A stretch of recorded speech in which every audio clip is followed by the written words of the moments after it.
Hello, my name is Raquel Horsford, and this is my story, and this is how it relates to you.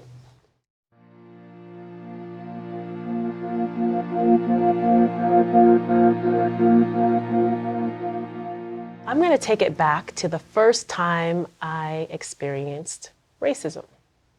I was about 5 years old, and I was in a lunchroom, and an upperclassman just walked up to me. I think he was maybe in sixth grade, so he must have been 11 or 12, white boy.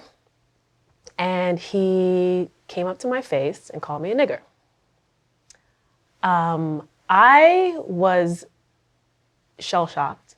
I knew that it was not good. I knew what it was. I froze in my shoes and I looked up, and then behind me came Mr. Aquila. And I'll never forget his name because he was our principal.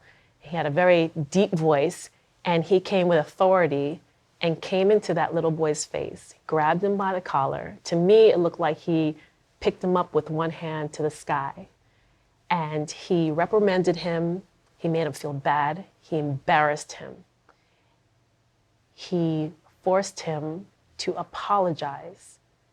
When he did, he didn't want to, but Mr. Aquila made him look me in the eye and say, "I am sorry," multiple times, to the point he was crying. He couldn't even articulate his apology. He then placed him on the bench in front of the office where all the children walked by so that he could really sit in his embarrassment. I felt horrible, embarrassed, insulted, but at the same time, I felt that someone championed me. Someone had my back. Someone protected me.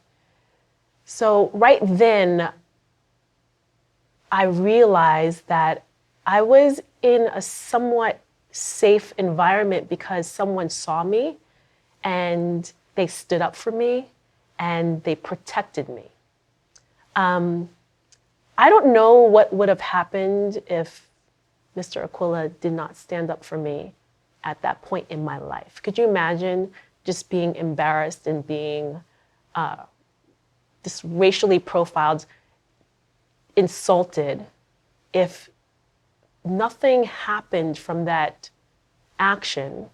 Other kids would have seen that and thought that that was okay to do, and that nothing would happen if they were to say those words to a little girl of color, because I was one of the very few Black people in my school at the time.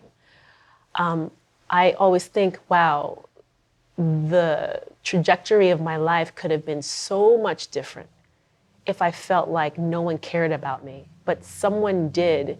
And really, it was a very pivotal time in my life. At 5 years old, I experienced this. At 5 years old, I knew exactly what that meant because I come from immigrant parents, and I've seen how hard they've worked and the discrimination that they received being in this country.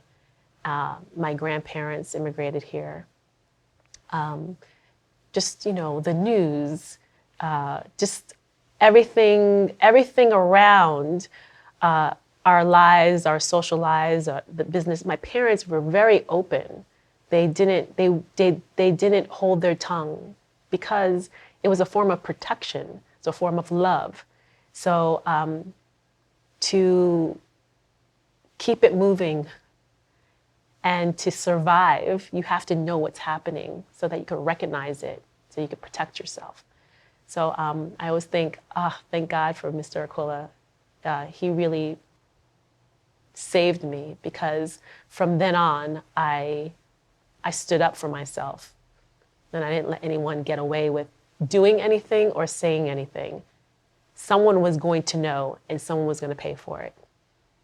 And that's my story. So when you see something, you say something, because you could literally change someone's life.